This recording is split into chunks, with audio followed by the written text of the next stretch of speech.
emerged healthy as a result, thank goodness. Your thoughts about what we're seeing, two congressmen, additional congressmen who have tested positive. Your thoughts? Well, I think it's just really what we're seeing, Lou, and I think everybody needs to take this very seriously, very forcefully. I think they take their leadership from the president on this. The president, along with the Vice President Pence, have laid forth a very aggressive agenda to not only get therapeutics, like he talked about today with the quinine and others, to folks who are suffering, but also working still toward vaccines, but also making sure that we're getting the resources out for testing and for our helps to our hospitals, our first responders, and making sure that this is the best way that we can to, in the long run, although the numbers will go up in the short term, really flatten this curve out. I can't say enough about President Trump's leadership in this and basically the whole administration. Also our governors who have taken the steps to do this as well. But as someone who has been out and seeing what you're seeing, we know that more people are going to be infected. The question is, can we make sure that it is done in an effective way so that our panic of people of wondering what's going on can be assured that the government is doing what they can do to make sure it is good for everybody. You know, among the governors you're talking about, two that I think most Republicans, most who follow politics would never have imagined standing shoulder to shoulder with the president, and that would be Governor Gavin Newsom of California, Governor Andrew Cuomo of New York, the nation's two largest populous states. Your thoughts about those two individuals and the leadership they're now showing?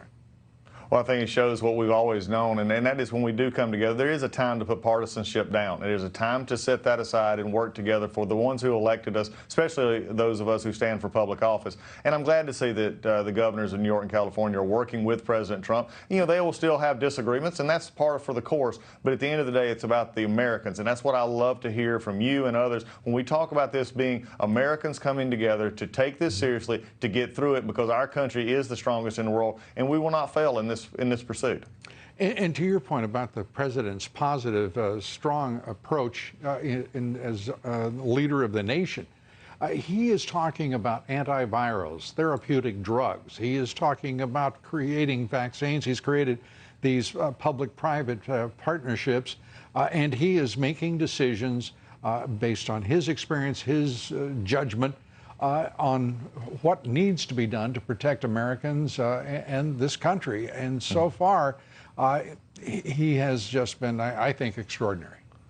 I think it's been great. For those of us who get to work with him and work with him on different issues, not just this issue, but watch him, but on the other issues, he is someone who does take an interest. He listens to the input coming in. He wants the best input. He don't always want to simply hear what he wants to hear. He wants to hear those differing opinions, but at the end of the day, he makes his decisions and moves forward.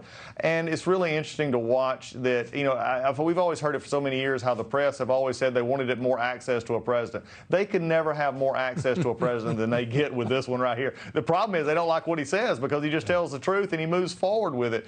And I think that's what set this president apart. I find it extraordinary that today he was joking with the members of the press about perhaps they should have better spacing and it might be necessary for them to reduce their numbers. There wasn't a single laugh among them. I don't know what the problem was. The FISA sense of humor's gone. The FISA extension, the Senate deal, a 77-day extension. We're not getting reform. What do you think?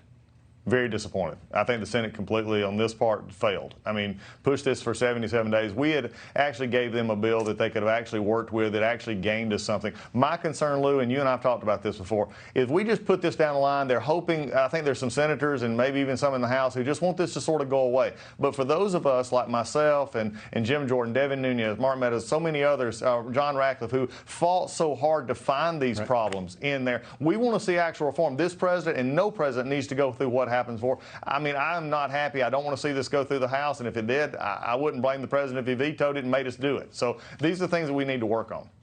Congressman Doug Collins, thanks for being with us. It's always good to be with you. Take care. Thank you.